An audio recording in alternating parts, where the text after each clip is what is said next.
How good will the 49ers offense be this upcoming NFL season? We got to talk about it. I want to give a special shout out to the sponsor of this video, Manscaped. So Manscaped recently just launched their Lawnmower 4.0. And listen, if you are a guy who does a lot of shaving underneath, the Lawnmower 4.0 is the perfect tool for you because listen, my first time shaving a couple of months ago went terrible. I had a bunch of scrapes, I had a bunch of bruises, and I also had patches because I didn't finish the job. So when Manscaped sent me the Lawnmower 4.0, I used it, and I was a little bit scared, okay? Because I was like, I ain't trying to give myself patches and give myself injuries like I did last time, my first time shaving. But when I used the Lawnmower 4.0, let me tell you guys something. It was a easy process. I had no scrapes, no bruises. It was no pain. Listen, if you're a guy who does a lot of shaving underneath, make sure that you guys go ahead and cop the Lawnmower 4.0 using my promo code JT for 20% off plus free shipping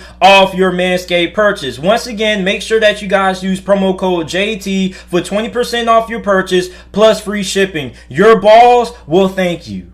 Last year, the San Francisco 49ers offense took a step back.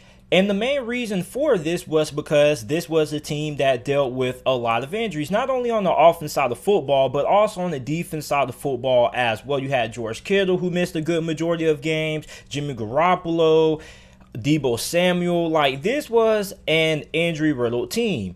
Now, if this offense fully healthy, I definitely believe that this offense is going to return to the form that it was previously before the 2020 season kicked off. Now, everybody's going to be talking about the controversy at quarterback. Who's going to start week one? Rookie Trey Lance, who they picked 3rd overall in this past year's NFL draft, or the veteran Jimmy Garoppolo? Now, I think that there is a good chance that we see Trey Lance start week one.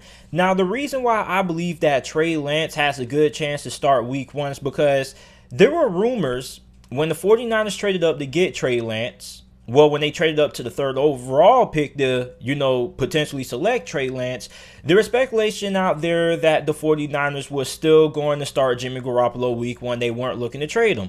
Well, then as we near closer and closer to the NFL draft, there started to be rumors out there that the 49ers were looking at potential trade partners to trade Jimmy Garoppolo to.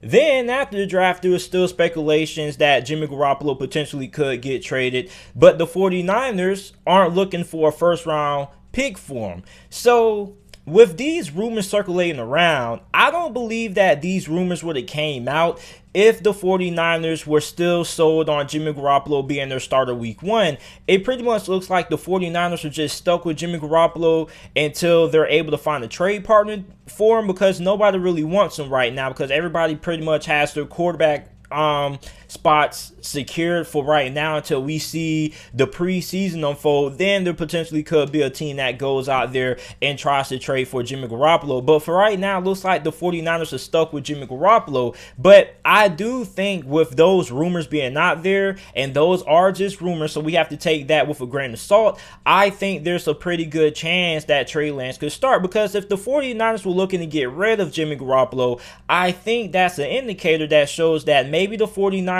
head coach Kyle Shanahan and John Lynch feel like they can get Trey Lance ready to start week one.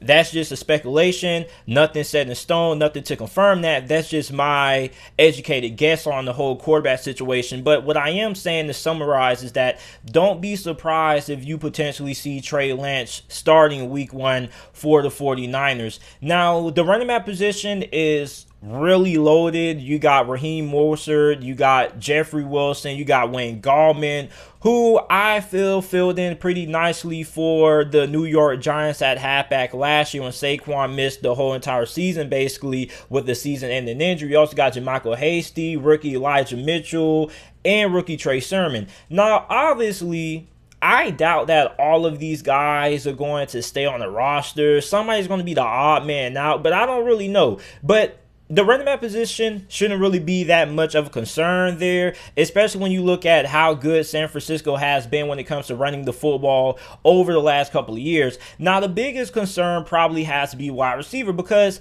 aside from Brandon Ayuk and Debo Samuel, you're really thin at wide receiver. If you just were to erase Debo Samuel or Brandon Ayuk, the wide receiver position after that gets very, very thin. And we've seen that last year because Brandon Ayuk in his rookie year was the best wide receiver on the 49ers offense. He had 60 receptions, 748 receiving yards, and caught 5 touchdown passes. If you were to take just Brandon Ayuk away and Debo Samuel, who would be a wide receiver that you can look at and be like, you know what, I have a lot of confidence in the production that he's going to bring? I don't really think it would be any, okay, because we seen last year when Debo Samuel went down, he only played in 7 games. They were cut short at wide receiver. They had to go in free agency and pick guys off the street to, you know, have guys suit up to play wide receivers. So for the 49ers, wide receiver is kind of a big area of concern there. Not really when it comes to starters, but when it comes to the depth that you have there. Now, you have Kevin White. I'm really interested in seeing Kevin White this preseason for the 49ers. I hope he makes it through OTAs and training camp in time to see what he can do in the preseason game, because I still feel like Kevin White has a lot of potential. I just think that we really haven't seen what he's been able to do because his career has ultimately been cut short due to injuries over the last couple of years since he got drafted by the Bears in the first round a couple of years back. So I hope that he's able to make it through training camp enough to see what he can do in a preseason game. You also got Mohamed Sanu, but you have Jalen Hurd. Now, I think Jalen Hurd is a big wild card on this roster for the 49ers because I think he has a lot of potential. He has a lot of upside. He has great size. He has great speed as well. But this guy has been injured the last 2 years ever since he got drafted by the 49ers. So can he stay healthy enough to be ready for the 49ers week 1? That remains to be seen, but I'm also excited to see what he can do this off season, throughout training camp, OTAs, and the preseason for the 49ers. Now, of course, you got George Kittle. He also missed significant time due to injuries last year. He missed 8 games. You know what you're getting out of him. You're getting one of the 3 best tight ends in the NFL. Then the offensive line is kind of a question mark. Now, you know that you got Trent Williams there, who signed one of the largest contracts ever for an offensive lineman. You got center Alex Mack. You also have rookie offensive guard Aaron Banks, but you don't really know how the rest of the offensive line is going to pan out. Well, at least I don't really know, and I can't really speculate on the offensive line because offensive line is really one of the hardest positions really to project when it comes to being starters. So for the 49ers, you know you're going to have Trent Williams, one of the best in the game. You know you have Alex Mack, who's going to be a starter, and we know that Aaron Banks is probably going to be starting somewhere at offensive guard. We don't know if that's going to be left or right, but I predict that he should be a day 1 starter on this offensive line. Now, the offensive line last year for San Francisco was really shaky due to the injuries that they had to deal with. Now, that kind of held back the running game and also the passing game as well. But if this offensive line can stay healthy, I expect this offense, at least when it comes to the running game, to end up being a top 5 rushing attack like it was the season before. Now, despite the injuries that they had, this was still a fairly productive offense. They were 21st in points per game, scoring 23.5. They were 14th in yards per game. They were pretty solid passing the football. They were 13th in pass yards per game, and they were 15th in rushing yards per game. So despite the injuries that they had to the offensive line at wide receiver and at quarterback, this was still a pretty efficient offense. They were still pretty balanced, and that just goes to show you how good of a coaching staff that Kyle Shanahan has assembled and how good of a play caller that Kyle Shanahan is. Now, this year, despite who's going to be at quarterback, I still think this offense should be pretty solid. I'm not expecting this offense to be a top 10 unit. I think it probably should be around